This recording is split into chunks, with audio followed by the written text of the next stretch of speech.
Frederico Crepe. Olá, camarada, como tá você? Tudo bem? Fala, Mauro, beleza? E aí, gente, Beleza. como é que vocês estão? Bom dia. Satisfação estar aí com vocês de novo. Satisfação. Eu tematizei aqui, acho que fomos nós os dois analistas que mais tocamos neste assunto nos últimos dias, sobre esta federação que junta o União Brasil com os progressistas, a UP da direita, né? Ao Tem pé a da UP da direita. esquerda, o pessoal, inclusive da Unidade Popular, da UP, ficou muito indignado com essa sigla UP da direita, então, mas aí temos a União Progressista agora. Nós demos várias vezes aqui, então, só para botar todo mundo no tema, né? Inclusive, claro, sempre tem, né? O último registro é que, com a União, as disputas regionais, as questões regionais, pode levar à saída de alguns parlamentares, especialmente para o PL, por conta das disputas regionais, mas aqui a cerimônia é muito grande, realmente, eles terão a maior bancada de deputados federais, com 109, a maior bancada de senadores, 14, dividindo essa posição com o PSD e o PL, disparadamente os que terão mais prefeitos no Brasil, 1.330, o segundo, que é o PSD, não chega a 1.000, e o maior número de governadores, 6 governadores. Você usou o nome de... Adorei o seu título, Megazord do Centrão. Adorei. E já prometeu no seu canal pelo menos mais 2 programas para analisar o movimento partidário que está em curso, evidentemente em curso no Brasil. Fala do Megazord do Centrão e depois, claro, desse movimento maior da reorganização partidária no país. Assim, eu tava. É um assunto que a gente tá comentando, né, Mauro? Mas é curioso que é um assunto muito importante, mas é um assunto que não tem tanto destaque assim, não está sendo tão discutido assim nos nossos meios, né, fora da gente aqui, porque isso é muito importante para a eleição do ano que vem, para o cenário político partidário do Brasil dos próximos anos, porque isso mostra uma consolidação da reforma política que foi aprovada ali na época do Temer. Então, é uma reforma política que buscava aglutinar os partidos, acabar com essa dinâmica de partido nanico, mantendo ali 30, 35 partidos com representação dentro do Congresso. Isso está acontecendo, a gente já está tendo um enxugamento partidário. Não necessariamente isso é algo positivo também, é bom a gente sempre destacar isso.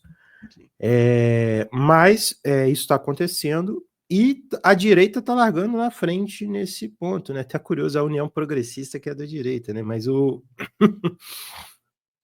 próprio União Brasil, se você observar, já é uma fusão, né, do PSL com o DEM, né? O PSL que sobrou, que rompeu lá com o Bolsonaro, lá no governo Bolsonaro e tudo.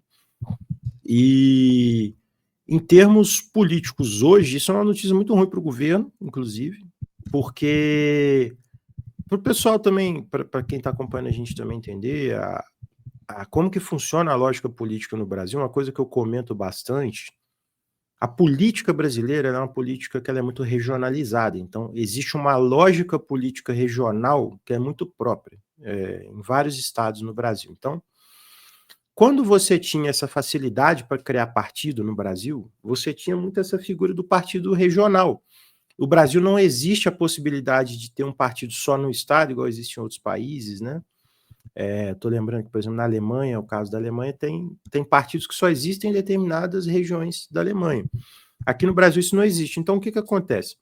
Os caciques políticos daquele estado, eles se unem, montam ali um determinado partido, né? Alguns caciques políticos ali regionais, sob o comando ali de uma figura maior em termos estaduais, e eles montam um partido e ficam com o comando desse partido a nível nacional, só que nos outros estados esse partido ele funciona, eles entregam aí para qualquer um, monta qualquer estrutura partidária lá para poder funcionar nos estados, e aí essa lógica partidária no Brasil ela sempre funcionou assim. Então você tem casos, por exemplo, o Avante, ele é um partido que ele só é forte em Minas Gerais. Ele é um partido que, se você pega as prefeituras do Avante, o Avante ele tem muita prefeitura em Minas Gerais, ele não tem prefeitura em outros estados, né? E tem a prefeitura de Manaus, que é uma prefeitura importante, mas é a única prefeitura que eles têm no Amazonas. E aí você tinha, né, essa proliferação desses partidos políticos no Brasil que está acabando. E aí a lógica agora, a lógica atual, é a lógica de aglutinar, de você juntar os partidos, de você pegar esses partidos e juntar em federação, fazer fusão. Então, essa federação do União Brasil com progressistas, né, que é a UP da direita, né, é uma federação que é o primeiro passo, né? Então a gente já está vendo agora, ó, a possibilidade de uma federação entre o MDB e o PSD na mesa e os republicanos, a fusão do PSDB com Podemos, e também a possibilidade dessa federação, dessa fusão, vir com outra federação. Então, o cenário do Brasil hoje é um cenário de aglutinação, de blocos partidários cada vez maiores, de menor pulverização nesse ponto. Isso acaba concentrando o poder em certas estruturas partidárias, e você vai ter também, e aí tem que ver como que isso vai acontecer dentro das outras forças políticas, dentro de forças da esquerda, porque se você pensa dentro do campo, desse campo aí do centro-esquerda, que eu sempre chamo, né, você tem a federação do PT, que é o PT, o PV e o PCdoB, só que o PV já está querendo pular fora, porque é muito prejuízo para o partido que é pequeno, né? E aí é uma outra coisa também importante para refletir sobre isso. O União Brasil e o PP são dois partidos grandes, então, assim, eles vão ter problemas para equacionar isso no interior do Brasil, mas não vai ter um partido engolindo o outro. Então, você tem, por exemplo, na federação do PT, o PT meio que engole o PV e o PCdoB. A federação do PSOL com a rede também está dando muito problema por causa disso. E aí você... Essa é a primeira federação de partidos entre duas organizações, dois partidos grandes. Até agora era uma federação de um grandão com um pequeno, um pequenininho, né? E entraram os pequenininhos, quer dizer, eu ia dizer, entraram pelo cano. Garantiu a sobrevivência deles, né? Porque se ficassem sozinhos, não ia. O PCdoB, por exemplo, estava fora da Câmara dos Deputados, não ia chegar na cláusula de barreira. Então, favoreceu por isso, mas por outro lado, os pequenininhos estão sendo esmagados, né, nessas federações. Sim, é porque eles perdem o controle, né? Porque como eles são bem menores, eles são arrastados pelos outros partidos maiores. Está acontecendo isso com o PSOL e com a Rede, né? Se você for observar, o PSOL fez 12 deputados na última eleição, a Rede fez 2. Então eles não têm força para poder dirigir essa federação, né? Só que assim, a federação, bem ou mal, ela ainda é um instrumento que ela é a nível nacional, então ela obriga os partidos a se aliarem no país inteiro, então ela ainda obriga uma coesão em termos de aliança nacional. Aqui na minha cidade, por exemplo, Mauro, a federação do PSOL e da Rede gerou uma situação até muito curiosa, só que nesse caso até o inverso do que eu estou falando, por uma particularidade local. O PSOL elegeu a primeira vereadora aqui na minha cidade em 2020. Ela teve, se eu não me engano, 2.500 votos. Foi uma votação relativamente boa. Foi a primeira vez que o PSOL fez vereador em Juiz de Fora e tudo. E aí, olha só que coisa curiosa. Em 2024, eles já estavam funcionando a partir da federação com a Rede. E aí, um outro vereador aqui da cidade, que ele era um cara, aí pra você ver como é que funciona o interior, né? Ele era do União Brasil, mas ele é um cara bem progressista, né? Ele é um cara até mais à esquerda. Ele rompeu com a União Brasil, ficou um tempão sem partido, aí entrou na Rede. E aí ele entrou na Rede, ele teve mais voto que essa vereadora do PSOL. A vereadora do PSOL quase dobrou a votação em relação a uma eleição a outra, só que ela não foi eleita por causa do quociente eleitoral. Eles fizeram uma vaga e quem entrou foi o cara da Rede. O PSDB e o Cidadania também tem uma federação que o Cidadania também já está querendo pular fora, porque foi um prejuízo muito grande para eles. Mas a tendência é essa, assim, esses partidos pequenos ou eles vão ser aglutinados ou eles vão estar em federações, e igual você falou, e muito do caso da federação é do cara sobreviver, do partido sobreviver, dele manter uma certa identidade, dele poder se apresentar com essa identidade, e ele tá ali dentro de um guarda-chuva maior na política brasileira. E a tendência é essa agora. Tem que ver o que vai acontecer da esquerda agora, se vai ter novas federações, se o governo está agindo para fazer isso, porque também isso é um ator importante, né? É importante ter em mente o seguinte: uma federação está regulada legalmente. né? Está na legislação partidária. Não é que assim, você faz a federação hoje e divorcia daqui a um mês. Não, é 4 anos de casamento obrigatório. Vocês atuam como um partido. E nesses 4 anos, a federação, na prática, se transforma num partido político. Isso. Porque tudo é federação, não é mais União Brasil faz uma coisa e o PP outra. Não, os dois têm que convergir para uma decisão. E aí é isso, né? Se tem um grandão e um pequeno, ou 2 pequenos, o grandão prevalece. Aqui tem uma característica diferente, né, Frederico? Pela primeira vez, Fred, nós vamos ter luta interna numa federação aberta, né? Você tem lá desde o Caiado, que é um que quer que a UP rompa com o governo, vá para a oposição, apoie a candidatura dele, a um Alcolumbre, que ganhou de presente a margem equatorial e mais 250 cargos no governo federal para ficar como base de sustentação, como articulador da sustentação do governo Lula no Senado, e que não vai querer romper, né? Então você vai ter conflitos internos e não serão pequenos, né? O grande apelo desses partidos do dito centrão, né, Mauro, é a falta é uma falta de clareza em termos de posicionamento em muitos aspectos, né? Então você tem partidos aí hoje como União Brasil, o MDB, são partidos em que cada estado funciona de um jeito, cada estado tem uma orientação, tem estado que está mais próximo do governo, tem estado que está mais longe do governo, e aí, só que eles dão essa liberdade em termos políticos para esses partidos, né, para essas lideranças dos partidos. E isso, de certa forma, dentro de uma federação, é um problema. Você citou, por exemplo, o caso do Caiado. Na minha opinião, a candidatura do Caiado subiu no telhado depois dessa federação. Ele estava lá no lançamento, estava lá, fez discurso e tal, porque ele quer que aquilo ali seja a base de uma candidatura a presidente dele.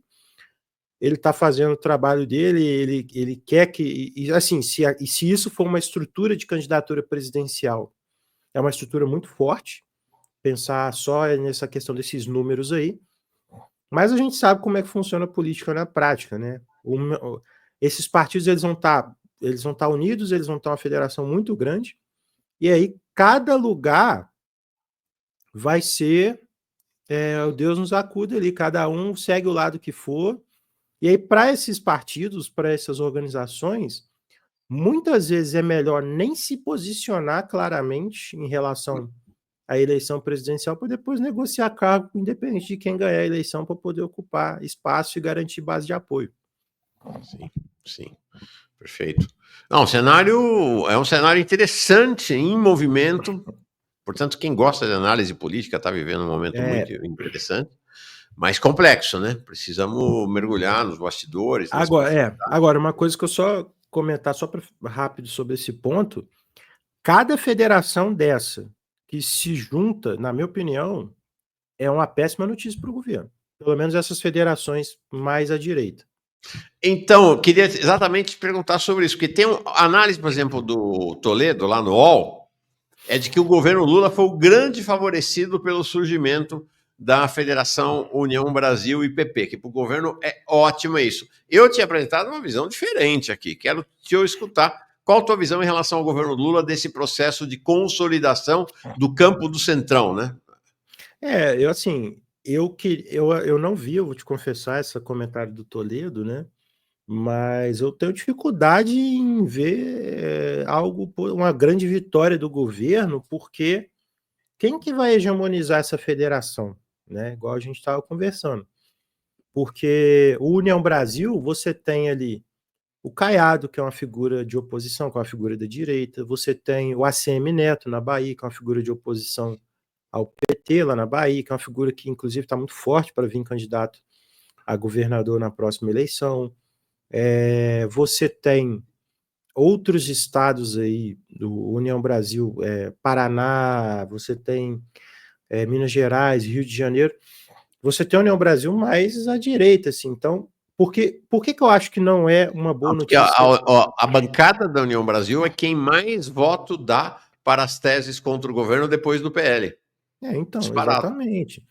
E assim, o governo, na minha opinião, hoje, por incrível que pareça, seria muito melhor para o governo jogar, negociar no varejo do que negociar no atacado com uma federação como essa, porque o preço aumenta, pô. O cara, ele vai estar numa federação dessa, o preço, na minha opinião, ele aumenta, porque ele está blocado com 110 deputados ali, ele tem a capacidade de usar isso como Claro. uma força numa negociação. As únicas federações que seriam vitórias para o governo seriam federações desse campo mais à esquerda. Então, por exemplo, amanhã sai a federação PSB e PDT. Para o governo é uma vitória. O governo que sai ganhando com isso. Ou sai uma federação unificada de toda a base do centro à esquerda ali do PT, que também já é uma unificação em torno do hegemonismo do Lula. Então, aí seria uma vitória, porque eles estariam unificando uma base de apoio que é quase certa para o futuro. Agora, com outros partidos, igual o caso do PSD. O PSD é outro partido desse aí que é um monstro de grande. Se sair uma federação PSD se sair PSD e MDB, essa federação ela vai embarcar, ela vai estar no governo, ela vai ser uma federação governista, eu tenho muita dúvida. Eu acho que ela vai ter mais incentivo a ficar neutra, né? Vamos dizer assim, ela vai ficar ali tirando do governo onde dá, depois tirando da oposição onde dá. Tem um caso recente agora, inclusive, que até isso eu acho que não é bom para o governo. É uma notícia também que não é uma notícia muito. Que não foi muito discutida. O Podemos, ele deu uma guinada mais se afastou um pouco da direita, né? Se você pega as notícias recentes. E o Podemos quis sair mais da direita para tentar negociar alguns cargos ali com o governo, negociar algum espaço, ficar ali numa posição de tentar uma posição mais independente ali fora do bolsonarismo também. E o Podemos sempre foi muito associado com a Lava Jato, né? Foi o partido que abrigou o Sérgio Moro ali para ser candidato até ele fazer aquela pataquada lá de pular fora para a União Brasil na véspera e tal. E o Podemos agora bateu o martelo, vai se fundir com o PSDB. Eu acho mais difícil o governo tentar, por exemplo, pegar um apoio de um Podemos unido com o PSDB, porque aí eles vão ter mais incentivo para ficar nessa zona cinzenta aí que os outros partidos estão ficando, ainda mais nesse momento da política brasileira, que a gente não sabe como que vai estar de popularidade o governo até 2026, a gente não sabe qual vai ser o impacto dessa questão do INSS na popularidade do governo, que se a gente lembra, a popularidade do governo ela deu uma queda muito brusca, estava ensaiando uma pequena retomada ali mais recente, mas talvez isso pode ser estancado por essa questão do INSS. Então, não vai ter incentivo para as pessoas entrarem no governo desse jeito. Então, quanto maiores e mais independentes, mais eles vão ter para negociar. Sim. E você vai para um cenário, essa eventual fusão, porque aí não é federação, tá? PSDB e Cidadania é fusão, né? É transformação num único partido. O Podemos está com 15 parlamentares e o PSDB, se eu não estou enganado, com 13. Né? Então, 15 mais 13, eles vão ali passa a ser um partido médio, né? Nem chega a ser um partido grande, passa a ser um partido médio, porque hoje você tem esse bloco dos maiores, aí você vai ter os republicanos com 44 parlamentares, né? O PSD com 44, o MDB com 44. Então é o bloco dos médio-grandes, né? Porque grandão agora é a federação do União Brasil com o PP e o PL, né? E a federação do PT também é grande, tem 80. Então, são os três grandes, efetivamente, né? A federação União Brasil PP, o PL e a federação do PT. Aí você tem um bloco dos médios, né? Dos médios grandes, vamos dizer assim, né? Então, republicanos, PSD, MDB e o partido resultante da fusão PSDB Cidadania vai nesse bloco. Aí você vai para os médio pequenos. Isso. E aí o líder dos médio pequenos é o PDT, com 17. Aí o PSB tem 15. E depois você vai ter os pequenininhos, né? O Avante com 8, o PRD com 5. Esses são ali os esses aí estão na linha de corte ali da cláusula de barreira, né? Total. Total. Né? Agora, é evidente, dentro das federações tem os partidos minúsculos, né? A Rede tem um, né? Você tem Cidadania, né? exatamente. Né? Bom, o Novo tem 5, então tem também esse cenário bastante interessante desse xadrez aí. E veja como o caso é complexo. Se caçar o Glauber, como ele é um deputado da Federação PSOL Rede, entra a lista dos suplentes, é a lista da federação, não é a Da lista do federação, PSOL. É a lista exatamente. da federação. Quem vai para o lugar dele, se ele de fato for cassado, é a Heloísa Helena. Heloísa Helena. E o Lula já Exatamente. perdeu algumas horas de sono por isso, né? Porque a Heloísa Helena eles Ela detestam. provavelmente ela vai ser oposição ao governo, Ela com vai certeza. ser. Então, coisas complexas. Bom, vamos pular de assunto que eu quero falar contigo pelo menos mais 2 assuntos. Show. Mas antes tem uma pergunta do Lucas Rodrigues aqui. Gostaria que o Crepe falasse sobre a questão do Senado e o projeto da extrema-direita de fazer 2/3 para poder empichar o Xandão. Eu acho que é possível sim, já em 2026, basta o MDB pular de lado. Não, eu também acho que é possível. Até onde eu sei, todo o projeto desse pessoal da direita aí do bolsonarismo, né? Se fortalecer no Senado. E a próxima eleição, é bom lembrar, vão ser 2 senadores. E a capacidade de transferência de voto do Bolsonaro, especialmente no Sul, Sudeste e Centro-Oeste, é muito grande. E a chance deles fazerem uma maioria de senadores para poder ter força para fazer isso é muito grande. E às vezes empichar, né? Mas ter o número suficiente ali para dobrar para ter força política para negociar melhor. Porque aí, se eles têm maioria para poder fazer o impeachment, isso pode ser sempre uma ameaça para poder ser usado em termos de negociação, né? Isso associado à mobilização que eles têm na rede, mobilização política ideológica bem forte deles, né? Sim. Hoje ele já tem um número expressivo no Senado, a extrema-direita, né? O PL tem 14, né? Assim como o PSD, e vai ter a federação, sendo que uma parte da federação e uma parte do PSD são senadores de extrema-direita, é importante dizer. O Podemos tem 6, está lá o Moro entre eles, então tem O senadores. Podemos, o Moro é do União Brasil, né? Não? Desculpa, do União Brasil. O Podemos tem ali 1 ou 2. Ele já tem um número. A maior bancada do Senado hoje é a bancada extrapartidária da extrema-direita, né? Pô, o Podemos tem agora que eu vi aqui que o Podemos tem o Marcos Duval, né? Que é o senador mais inteligente do universo, né?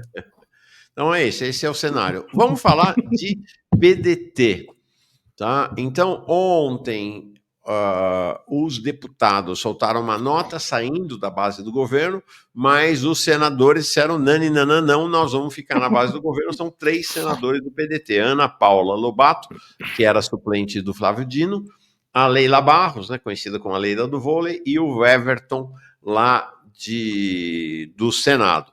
E um dia bem interessante para o PDT. O Ciro saiu do mosteiro, né, e veio à luz do dia ontem, mais uma vez. Ele anda muito recolhido. Deu uma declaração dizendo que o Lula é o responsável político pela fraude do INSS. Ele tinha já se manifestado, né, em oposição, um tweet bem assertivo contra o Volney Queiroz virar ministro da Previdência, fez a defesa do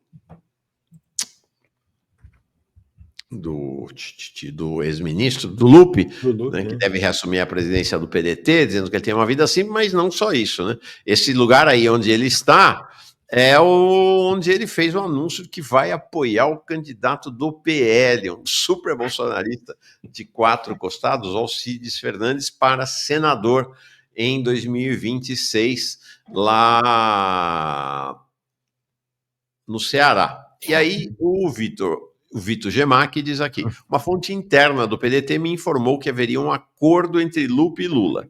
Se Lula for candidato, o PDT o apoiaria. Porém, se Lula não for candidato, o PDT estaria livre para lançar Ciro. Crepe sabe de algo? Então, juntei tudo isso para te perguntar: PDT e essa questão da saída do Lupe e o Ciro. Não, então, assim, de fonte assim, eu realmente eu não sei. Eu acho que o Lupe ele perdeu força nesse cenário aí. Ele perdeu uma força relativa nessa Saiu bagunça desgastado, né? toda aí. Ele saiu desgastado tanto em termos de desgaste político para ele, como também desgaste político dentro do PDT, porque se você pega essa distinção, né, muito interessante essa saída da base do governo, né? Que você vê, a Câmara saiu, o Senado não, e aí cada um por si. Eu até brinquei com o Mauro ontem no WhatsApp que sindicato de mandato funciona desse jeito, né? Cada um por si. E aí, e Deus resolve para lá e como é que vai funcionar, né? Porque vamos falar um português bem claro que o PDT não é um partido político. A real é essa, eu sou filiado ao PDT, eu sou. Já estou aí desde 2018, né, no PDT. Não tenho medo de apanhar depois aí por causa disso, até porque a vida orgânica do partido é bem precária, né? Mas assim, ele não é um partido, ele é um sindicato de mandatos. Então, como ele funciona como um sindicato de mandatos? Então, na hora que decide assim, a base do PDT na Câmara decide romper com o governo. É porque os deputados que estão ali, na sua maioria, eles chegaram à conclusão de que o governo não é uma boa ficar na base do governo, porque isso vai ser um desgaste político para eles. E isso vai ter um impacto grande na tentativa de reeleição deles. Porque eles estão vendo o problema, o tamanho do problema, eles estão vendo o tamanho do desgaste que é segurar as contradições do governo. Não é porque o partido. O meu desejo sincero, assim, era que o partido se reunisse, fizesse um grande debate a nível nacional, que decidisse em termos de unidade, de chegar e falar: olha, nós vamos nós vamos aqui, decidimos, sentamos, conversamos e decidimos por uma política de ser independente em relação ao governo federal. E essa política ela vai valer para o militante, ela vai valer para o deputado, ela vai valer para o Claro. senador.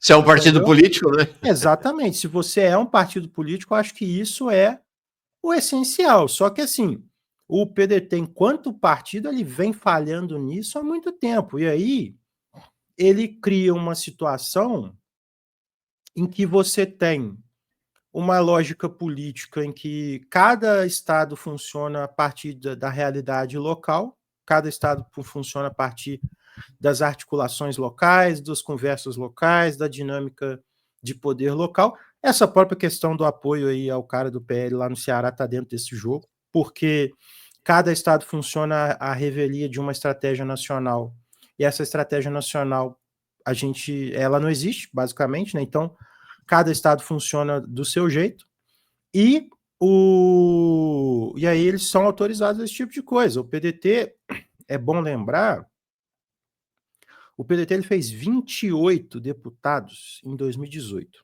naquela eleição de 2018.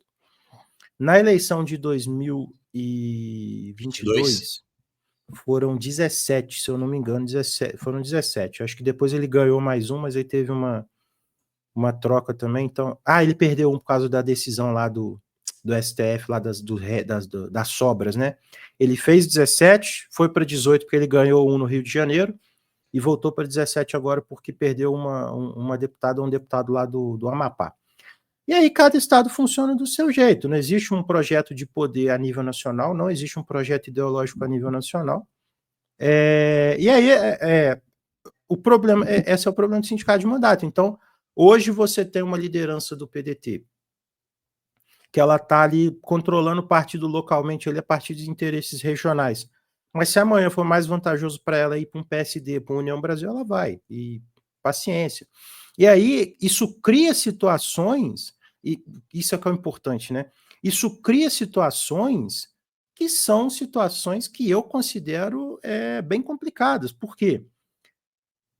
Dentro da política existe um termo que é muito usado, que é o termo meritocracia do voto, que é o cara, se o cara tem voto, ele tem poder, ele tem espaço de decisão, ele interfere na dinâmica partidária. O PDT ele tem um problema que eu gosto muito de falar com o meu público, né, que o PDT ele não é um partido que ele não consegue ser competente nem no fisiologismo, nem no aspecto ideológico. Porque você pega, por exemplo, esse caso do Volney Queiroz como ministro. É uma meritocracia reversa de voto, porque se fosse um fisiologismo competente, pelo menos, você daria o ministério para uma pessoa que tem base popular, uma pessoa que tem inserção em termos de voto. O Volney não tem nada disso. O Volney, ele foi candidato a deputado, ele era deputado federal por muito tempo, por Pernambuco. Ele foi candidato em 2022, ele não se reelegeu.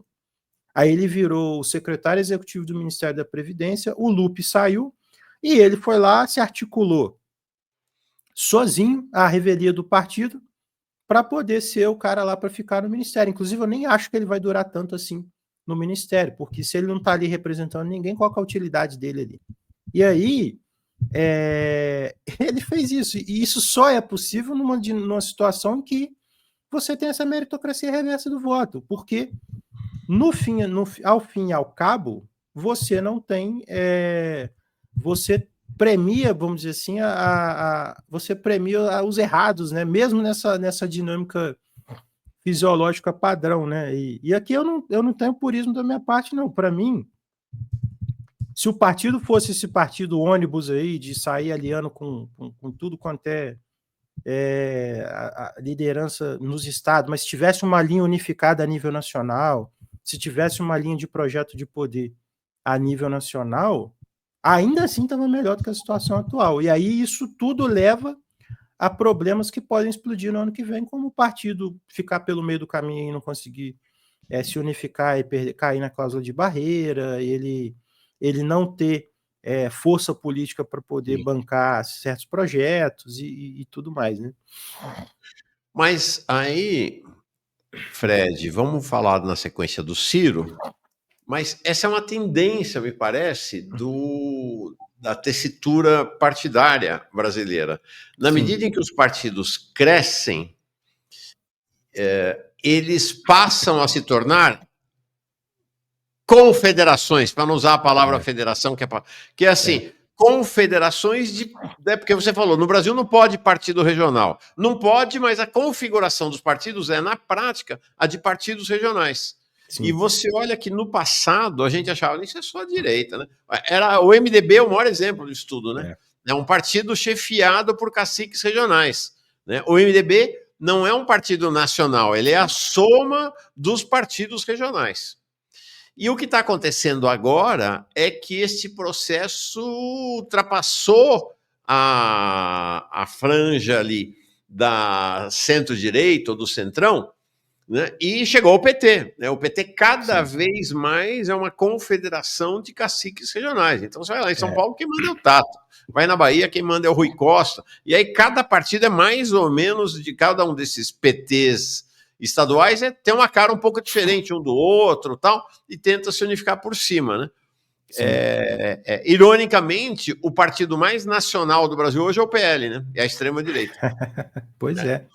Não, é porque o PT ainda tem um ponto. O PT, Mauro, eu acho que o PT está na situação parecida com o do PDT na época do Brizola, porque o PDT ele sempre foi esse partido que eles chamam de balaio de gato, né? Que sempre foi isso.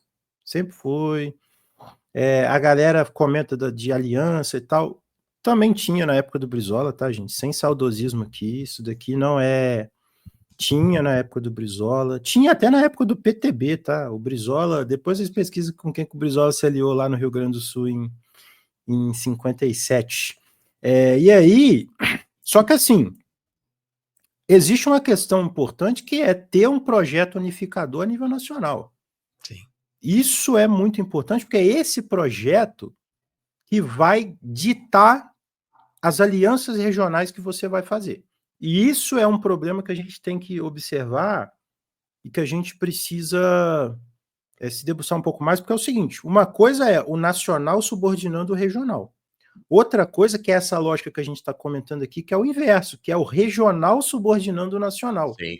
Isso daí é um caminho muito forte para a destruição partidária, porque se você subordina o regional ao nacional, você perde coesão ideológica, você perde completamente coesão na hora que você vai ir para o debate, ainda mais um embate que eu considero uma polarização bastante vazia, bastante fora sem conteúdo, mas é uma polarização que ela tem uma marca ideológica, né? Então, acontece casos assim fantásticos. Você citou o caso do PMDB, né?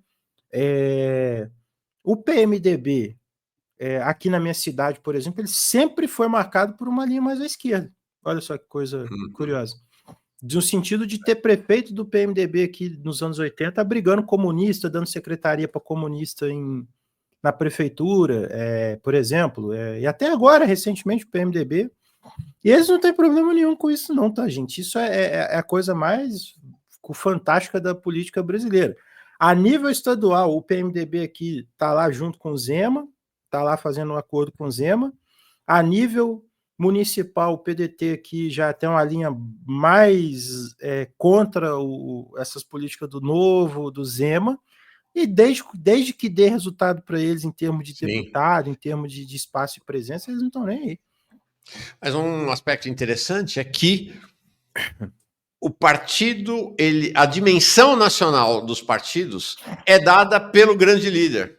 Então, o partido que não tem o grande líder vai se desfazendo nessa soma de partidos regionais. Então, quem tem 3 partidos hoje, com uma cara, talvez 4, com uma cara um pouco mais nacional.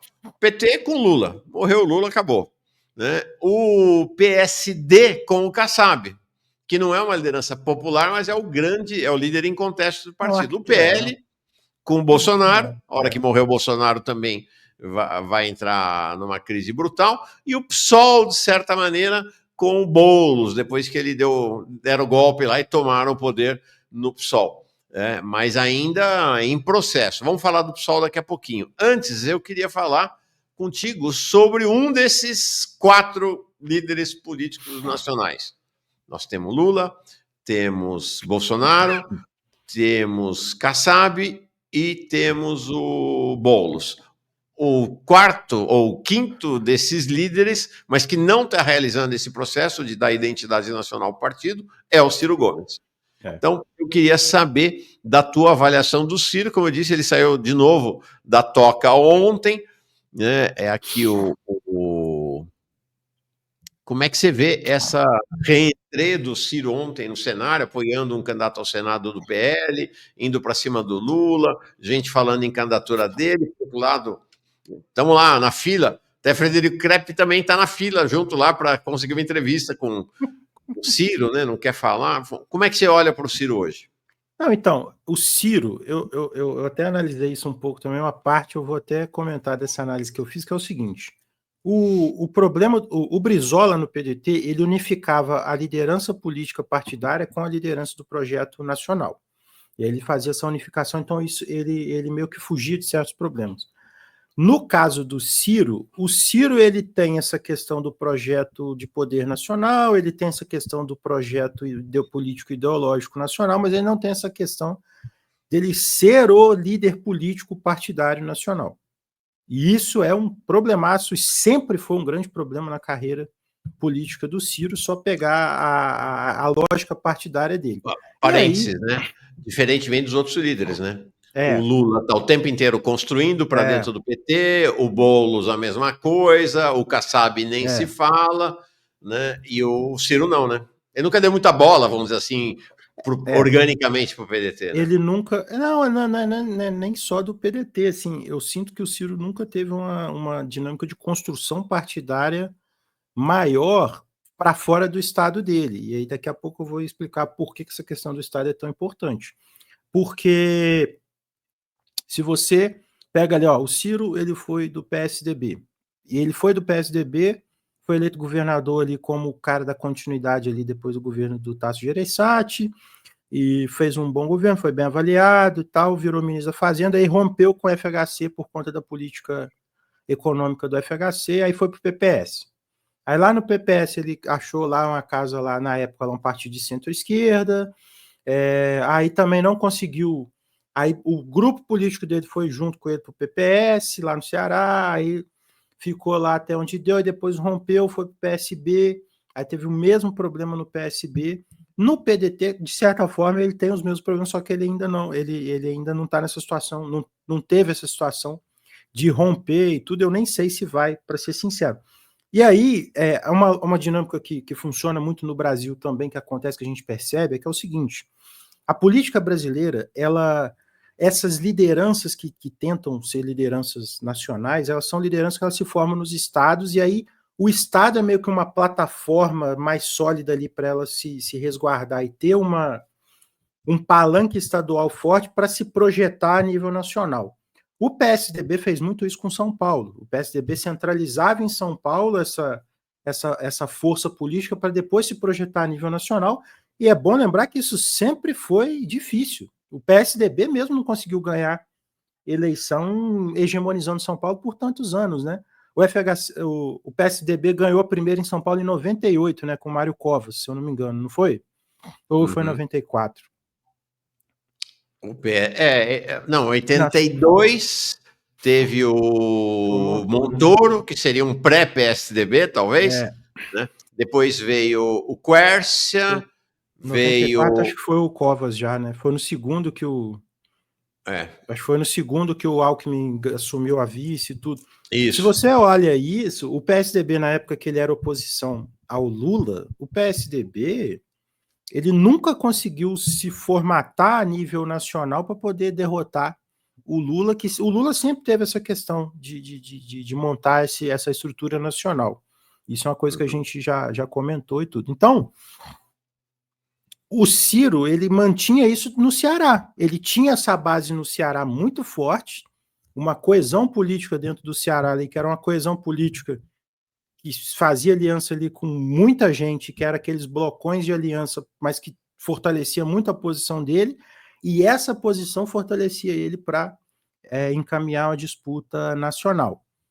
Só você vê a eleição de 98, de 2002, de 2018, o Ciro ganha no Ceará as 3 eleições. A de 2022 ele não ganhou porque essa base política dele no Ceará rompeu.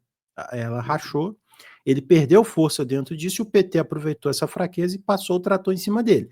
Só que esse movimento agora dele voltar, dele participar dessa conversa lá da oposição no Ceará, eu leio como uma tentativa de reorganizar essa base local de poder dele. E aí, assim, há casos e casos a se observar, né? Se ele conseguir reconciliar com o irmão dele, ele vai voltar a ter uma base muito forte no Ceará. E aí é o primeiro passo para uma viabilização a nível nacional. O segundo passo, que é o grande problema que a gente está conversando, que é criar esse movimento a nível nacional. Isso vai ser a grande dificuldade, que sempre foi a grande dificuldade, porque a nível local você até consegue, você consegue montar uma aliança, montar a estrutura, montar do jeito que foi, vai sair lá, mas a nível nacional, se não sair um movimento, algo mais organizado em termos ideológicos para poder assumir a estrutura de uma mensagem nacional, é uma dificuldade que ainda pode ter, mas depende do destino, do que vai sair disso tudo, né? Eu não imaginei, por exemplo, que o Cid Gomes teria tanta tensão assim com o Camilo Santana, igual está tendo agora, a ponto de poder romper, de poder voltar a ter essa reconciliação. Mas aí é algo a se observar. E aí tem que ver toda essa dinâmica, que a política às vezes é muito imprevisível também, né? Ou seja, a gente tem um Ciro, talvez, né, num momento de muita fragilidade política. Nesse sentido, você não acha que esse pessoal progressista aí, né, vimos aí o 247 passou o fim de semana batendo no Ciro, assim, manchete atrás de manchete, um negócio assim, foi meio overdosado, né? Mas por um lado, overdosado, por outro lado, também indica que o PT precisa desesperadamente conter qualquer liderança no campo progressista, precisa esmagar, né? Precisa hegemonizar, né, qualquer liderança que surja no campo progressista, ele tem que ser botado para fora para não arriscar, né? Pareceu também, por um lado, revelador dessa estratégia, né? Deixa eu matar enquanto ele não botou a cabeça para fora para valer, né? Não, e assim, é bom sempre lembrar, né, gente, o Ciro, ele não se posiciona como candidato. O Ciro, ele não se coloca como candidato para o ano que vem. Ele é citado nas pesquisas, ele até tem um desempenho que eu acho surpreendente para a situação dele, para a fraqueza política regional que ele se colocou, para ele partir do resultado que teve também na eleição de 2022, mas ele tem um resultado bom, assim, né? Você pega dados de pesquisa ali, com o Lula no jogo, o Ciro batendo 15%, sem o Lula, o Ciro batendo 20%, 22%, 25%, que é algo que acho que nem ele Chocante. imaginaria, né? Hum. Mas, de fato, assim, me parece que. Pô, tem um texto lá do 247 que é falando de conspiração para eleger o Ciro com a Globo e tal, que é delírio puro, assim, Total. é delírio puro. Só que isso me indica muito a situação que o PT está, assim, porque o PT, no fundo, eles já não têm mais nenhuma agenda positiva para mostrar para as pessoas. Então, eles vão precisar cada vez mais reforçar o discurso de que não há alternativa fora deles, e aí que não há alternativa mesmo, assim, não é questão só do Ciro. Se amanhã o Glauber Braga resolve, sai uma articulação aí, o Glauber sai candidato, ele vai apanhar igual o Ciro está apanhando dentro Claro. dessa galera aí, porque eles não querem deixar criar nenhuma possibilidade das pessoas terem a opção de um outro voto fora desse discurso deles de hegemonia, de única alternativa, porque o governo deles é um governo que acabou entregando menos do que eles tinham prometido, acabou traindo alguns compromissos, poucos compromissos ideológicos que eles assumiram durante a campanha, então eles vão precisar dobrar a aposta nessa questão do voto útil Sim, cada vez mais. sim, sim. O medo da volta do Bolsonaro. Só que é bom lembrar, e aí aquela conversa que a gente teve da última vez, o Bolsonaro está inelegível. Uma coisa é você usar o medo do voto útil contra uma figura como o próprio Bolsonaro. Outra coisa é você fazer isso com o Tarcísio da vida. Um Sim. Tarcísio que já está sendo embalado para ser o moderado, que está sendo o centro. E aí, isso não sei se cola tanto assim, não. Então, esse movimento deles é um movimento que é um movimento esperado, é um movimento de anular ali, mas eu acho que eles têm que tomar cuidado também, porque se passar do ponto, isso pode também fazer falta no Claro. futuro, ainda mais um apelo que eles não têm mais dentro de uma parcela do eleitorado. Interessante que você vê a estratégia do campo lulista, governista, e aí vou dar dois exemplos aqui, não é crítica, é apenas análise, tá? Sem nenhum sentido crítico. Ela é uma estratégia bifronte. Você pega hoje, acho que dois representantes dessa estratégia, é a Fórum, onde eu trabalhei, o 247, onde eu trabalhei também. O 247 faz o papel de diário oficial do governo. Né? Você pega a agenda deles, todos os programas, levantando, promovendo o governo. A Fórum faz o papel de inflar o perigo do bolsonarismo e da extrema-direita e combater. É só manchete contra o Bolsonaro, contra o bolsonarismo. Então, é uma estratégia bifronte. Né? Hoje, o petismo, o lulismo, depende crucialmente do Bolsonaro para se sustentar, vendendo a ideia de que o perigo do fascismo é um negócio tão grande que não tem jeito. Mesmo que você não concorde com nada com o Lula, você tem que votar no Lula. Então é inflar esse demônio, né, do Bolsonaro e do bolsonarismo para conseguir essa ideia de não tem saída fora de nós. Né? Não há saída. Fora de nós, apenas o dilúvio. E aí o 247 fez o outro lado disso, né? Que é a promoção do governo Lula. É bem interessante. Eu vou embarcar, Fred, o Gilberto Maringoni, estou vendo que o Sérgio Amadeu chegou, mas deixa eu fazer só uma questão entre vocês dois, e aí vou embarcar na sequência o Sérgio Amadeu e te despeço. Tem alguém aqui dizendo que eu que já trabalhei, a Inês, muito feia, falar mal dos canais que se chama de progressista, até pouco você estava nesse caminho. Eu não estou falando mal, eu não falei nem um Falar pouco mal, mal. Estou fazendo, falar mal é outra história, estou fazendo falar análise mal a da gente história. fala da Né? sogra, né? Não estou falando mal, estou fazendo análise. Bom, é, Maringoni, chega mais aqui que tem um tema que eu queria que vocês examinassem, e aí depois libero o Fred e embarco o Sérgio Amadeu. Gilberto Maringoni, chega mais. Tudo bem, Mauro? Tudo bem, Frederico? Como é que tá? Bom dia. Bom dia, bom dia. Que bom que você está aqui. Vamos conversar os dois agora num tema que eu acho que gostaria bastante do olhar de vocês, e depois o Fred sai e aqui se transforma numa atividade de extensão universitária da Universidade Federal do ABC, né? 2 professores da Federal do ABC conversando aqui com a gente. O Sérgio já está dando risada lá. Pergunta para vocês dois em relação ao PSOL. Ontem voltou a algo que tinha sido bem insistente durante o mês de fevereiro, depois submergiu em março, ou melhor, durante o mês de março, depois submergiu em abril e voltou ontem com força, que é essa ideia do Boulos ir para a Secretaria-Geral da Presidência, lá no Palácio do Planalto, de que precisa dele, para ajudar com os movimentos sociais e tal. O que vocês acham disso? É balão de ensaio ou caminha-se naturalmente para o ingresso do Boulos no governo Lula? Fred, vou deixar você para depois começar pelo Maringoni, que entrou aqui, para ele aquecer em campo. Olha, Mauro, essa entrada do Boulos é pedra cantada desde o início do governo Lula. Corria, não de maneira oficial, mas corria um boato que se o Boulos, em 2024, perdesse a Prefeitura de São Paulo, ele iria para o Ministério do Lula. Ele iria justamente para esse ministério do Márcio Macedo, que cuida da relação com os movimentos sociais.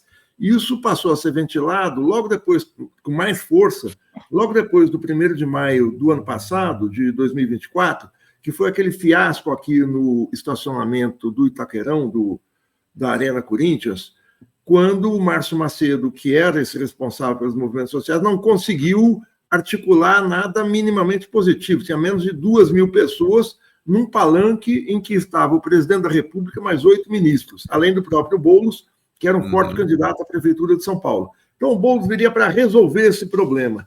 Agora, tudo isso é um nó colocado diante do PSOL. Porque qual foi a função do PSOL? Por que o PSOL foi criado em 2005 e está fazendo 20 anos esse ano?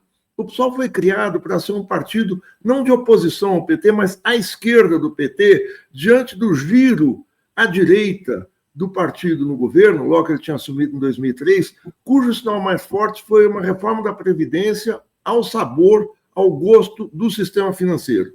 Além de uma série de outros giros que o partido faz baseado na Carta aos Brasileiros. Na verdade, aquele que foi chamado Carta aos Banqueiros em 2002. Então, o PSOL sai um setor importante da esquerda, naquela época, que era cujas lideranças principais eram o deputado Ivan Valente, o deputado Chico Alencar, o Plínio de Arruda Sampaio, uma liderança histórica do PT, foi candidato a governador, deputado constituinte, entre várias milhares de lideranças locais, o Edmilson Rodrigues, no Pará. E essa ideia do PSOL era assim, o PSOL ia sair para criar um programa alternativo para o Brasil e crescer nesse descontentamento com o PT, sem ser uma oposição diante da direita. A Heloísa Helena foi a figura mais visível e ela fica no PSOL, é candidata em 2006, tem 6 milhões de votos e sai logo em seguida. Ela fez uma campanha muito ruim, eu acho, do ponto de vista político, era uma campanha muito, naquela época, antes da Lava Jato, a gente chamava de udenista, de tom moralista contra a corrupção, mas o fato é que o PSOL se constitui não no anti-PT, mas na alternativa ao PT. E vem tentando fazer isso até 2016, 2018, quando o Boulos entra, e o Boulos não é o responsável, é o sinal que é dado o seguinte: houve o golpe de 2016. O PSOL se coloca como um firme aliado do PT contra o golpe. E a partir daí, no contraste que você fala entre o PT e o fascismo, entre o PT, tanto a direita extremada, não é a extrema-direita, mas essa direita que vai indo para o extremo, que se abriga em torno do Michel Temer, e depois da direita fascista, que são os militares, agronegócio, esse leque que forma o bolsonarismo, o PSOL se aproxima do PT numa aliança contra o fascismo. O problema é que, da aproximação da aliança contra o fascismo, começa a surgir uma aproximação mais firme e um debate muito forte no início do governo se o partido participaria ou não do governo. E foi feito aquele arranjo para a participação da Sônia Guajajara. Quer dizer, o PSOL não participaria, a não ser representantes étnicos, indígenas, específicos, nos ministérios que o Leandro Fortes, anteontem, chamou de identitários. Eu não sei se é muito precisa essa denominação, mas esses ministérios ligados aos direitos humanos, né? Então, o PSOL poderia entrar em áreas muito específicas. Agora, a partir daí, o Boulos passou, a articulação dele passou a ser muito próxima, passou a ser um parlamentar de estrita confiança do Lula, e ele faz em São Paulo uma campanha que é uma campanha estrito sensu. A campanha estrito sensu lulista, o que é? Uma campanha despolitizada, uma campanha inédita em termos das capitais brasileiras, de financiamento, orçada em 84 milhões de reais, quando a campanha anterior do Boulos, em 2020, foi orçada em 7 milhões, ou seja, é algo como 12 vezes maior e puramente marqueteira, puramente. Então não entra em nenhum nó político, era uma coisa que o Nunes não trabalha, o prefeito de São Paulo, que o Nunes não poda árvore e tal. Então esse viés lulista, que é uma campanha de marketing, de imagem, e perde essas eleições, e não deixa marca. Então, só para finalizar, para não me alongar muito, essa adesão do Boulos é mais ou menos natural. Agora, ela tira justamente esse elan vital, essa função que o PSOL desempenharia, que é ser uma alternativa ao PT. Não é à toa. Opa! Congelou para você também aí, Fred? Congelou. Até achei que era não é à toa.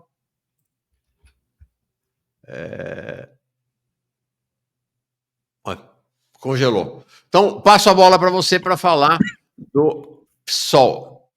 Aí pronto, descongelou. Eu estou dizendo, o PSOL tem o Guilherme Simões no Ministério das Cidades, mas não é ministro, né? Exato. Bom, eu não sei como é que vocês estavam aí, caiu, está instável aqui de novo. Só dizendo o seguinte, isso é um prejuízo para o Brasil, porque você perde uma alternativa viável a outras, a UP, a outros partidos, o PCB, o PCBR e tal, mas eu digo uma alternativa com algum peso no.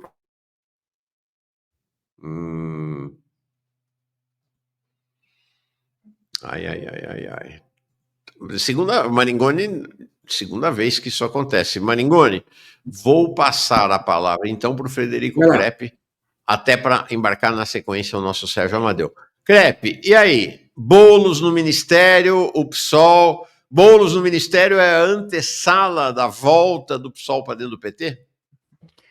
O Maringoni, inclusive, não sabe, mas a gente já foi correligionário aí por um tempo. Eu estive no PSOL até 2018. E uma coisa que eu senti no PSOL desde o início, que eu observei ali, é que o PSOL ele sempre se colocou como uma força à esquerda do PT, mas ele sempre teve muita dificuldade em enunciar, em apresentar um projeto mais concreto, alternativo ao PT, até com uma leitura econômica e política mais separada, mais diferenciada para poder fazer essa crítica, né? Então, na hora que ele falha nesse ponto e ele perde esse elemento de diferenciação, quando o PT está no governo é uma coisa, mas aí na hora que o PT vem para a oposição ali depois da queda da Dilma, você já tem uma outra realidade que acaba misturando um pouco as coisas, né? E só que assim, eu acho muito curioso, eu queria comentar 2 pontos aqui sobre essa possível ida do Boulos.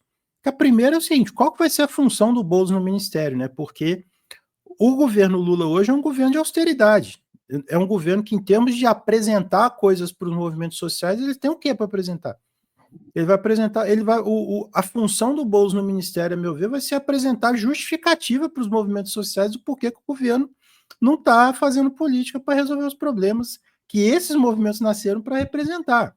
Então ele vai ter que fazer política com o MST para explicar por que não tem reforma agrária, ele vai ter que fazer política com o MTST para explicar por que não tem reforma urbana, por que a gente ainda tem problema sério de moradia popular. Tem alguns projetos, inclusive, do governo, que eu fico vendo que são extremamente problemáticos nesse ponto, igual aquele projeto de facilitar e dar incentivo para investidor estrangeiro comprar imóvel nas grandes cidades brasileiras, o que provavelmente vai aumentar o valor dos aluguéis, que já estão caros, né?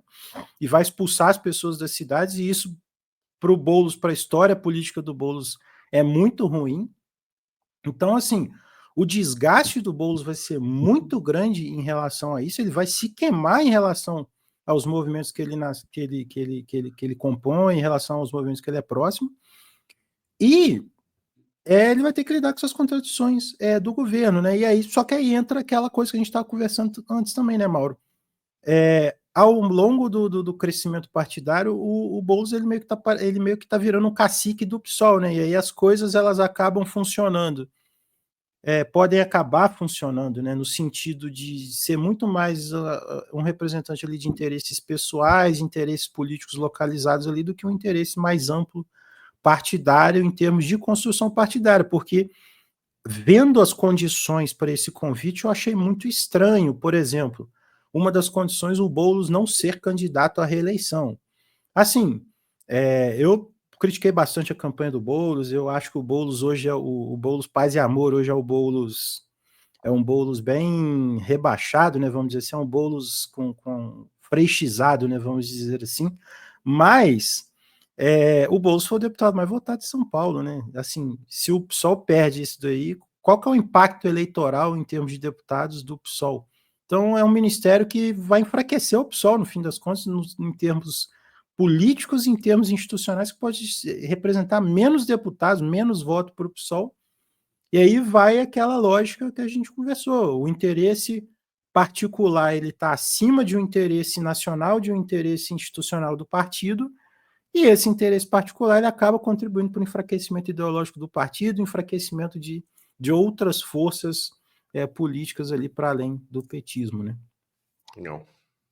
Valeu, Frederico Crepe. Vamos embora. Valeu, gente. Vamos esperar, tem 2 programas prometidos lá no canal do Frederico Crepe de análise desse processo aí das federações, fusões, rearranjo partidário no país. Fico esperando para assistir. Obrigado, valeu, homem. Gente. Valeu, Gilberto Maringoni. Falou, grande abraço aí para vocês. Até a próxima.